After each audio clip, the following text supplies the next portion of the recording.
Oi, pessoal. Hoje a gente mergulha numa questão assim bem explosiva. Será que tirar Deus da equação leva direto para a tirania? Oi, é uma pergunta forte, né?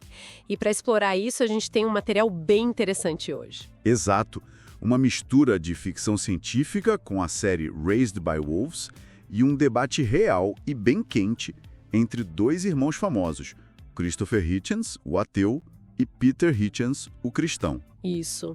A ideia é tentar desemaranhar essa relação complexa entre fé, ou a falta dela, poder, moralidade e o risco do autoritarismo, né? Que é o que o material discute. Vamos começar com a série, então? Raised by Wolves. A premissa é chocante, né? A Terra destruída por uma guerra entre religiosos, os mitraicos, e ateus. Sim. E aí, 2 androides são enviados para um planeta novo. A missão? Criar crianças humanas numa sociedade ateísta, para evitar os erros do passado, teoricamente. Só que, bom, a coisa não sai bem como planejado, né? O que acontece lá? Pois é, essa é a grande ironia que a série joga na nossa cara e que o material que a gente está usando hoje destaca bastante. Essa nova colônia ateísta, ela rapidinho começa a mostrar traços bem autoritários. Tipo o quê?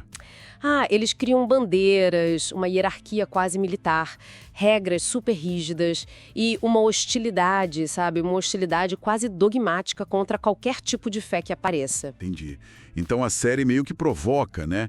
Sugerindo que o problema talvez não seja a crença ou a descrença em si. Exato. Mas talvez a tendência humana de transformar qualquer ideia, qualquer sistema, numa verdade absoluta. E aí perseguir quem discorda. E essa ideia da ficção, de um ateísmo que vira dogma, ela se conecta de um jeito surpreendente com o debate real dos irmãos Hitchens, né?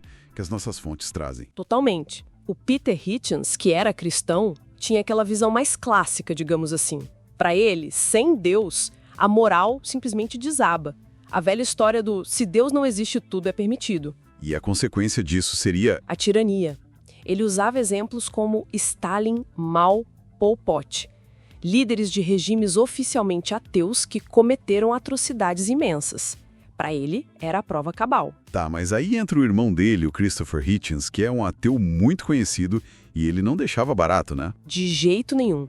Ele dizia que essa ligação era uma falácia lógica. Ou seja, só porque o Stalin era ateu e também um tirano terrível, não significa que o ateísmo causou a tirania. É a diferença entre correlação e causalidade, né? Exatamente. Ele apontava esse erro lógico. E aí ele virava o jogo, né?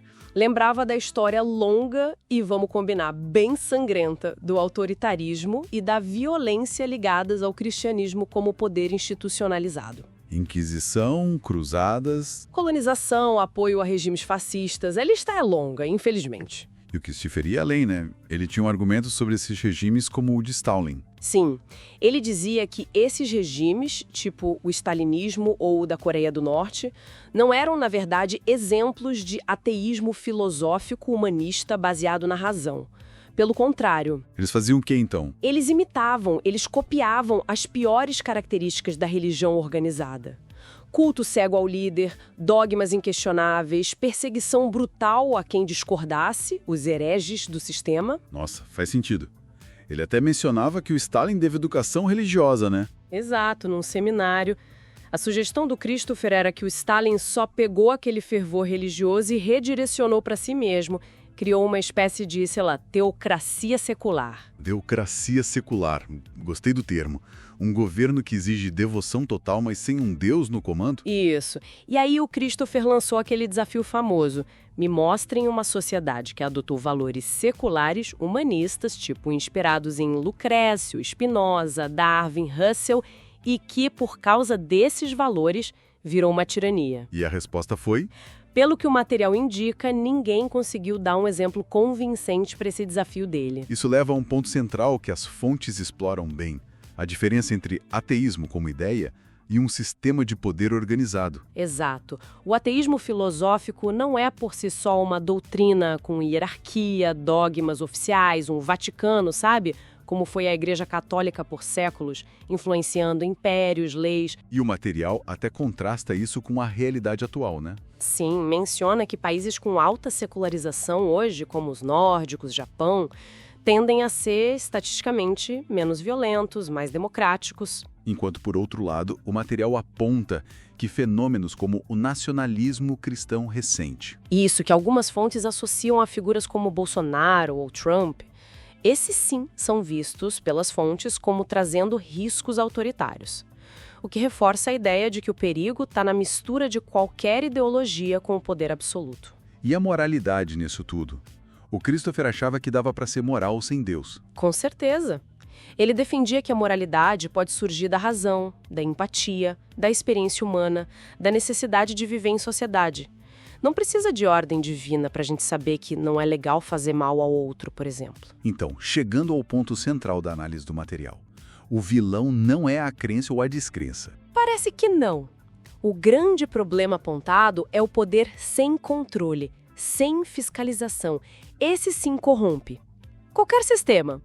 Até um ateísmo sem base humanista poderia dar problema? Poderia. Poderia virar um niilismo, um vazio de valores, ou uma tecnocracia fria que só valoriza a eficiência.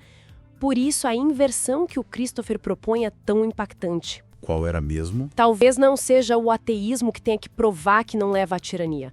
Talvez seja a religião organizada que precisa explicar melhor sua longa história de cumplicidade com ela. Uau, forte. Então, resumindo a tensão. De um lado, a tirania histórica, real, muitas vezes ligada a religiões no poder. Do outro, uma tirania hipotética que alguns projetam no ateísmo. Exato. E essa tirania hipotética muitas vezes se baseia nesses regimes totalitários que pareciam mais religiões seculares, como a gente falou. A grande lição que fica, então, segundo o material. É um alerta da história, né? Qualquer sistema religioso ou secular que tenta impor uma verdade única e calar quem pensa diferente, corre um risco enorme de virar opressão. A liberdade de pensar é fundamental. E para deixar o pessoal pensando em casa, uma última provocação que o material meio que deixa no ar. Qual seria? E se o medo mais profundo por trás de toda essa discussão não fosse só sobre qual sistema é mais perigoso, mas sobre a possibilidade, talvez incômoda para muita gente, de que a nossa moralidade, nosso senso de certo e errado, não dependa tanto assim de Deus? E que olhando para a história, para a razão, talvez nunca tenha dependido fundamentalmente. Fica aí para a gente refletir.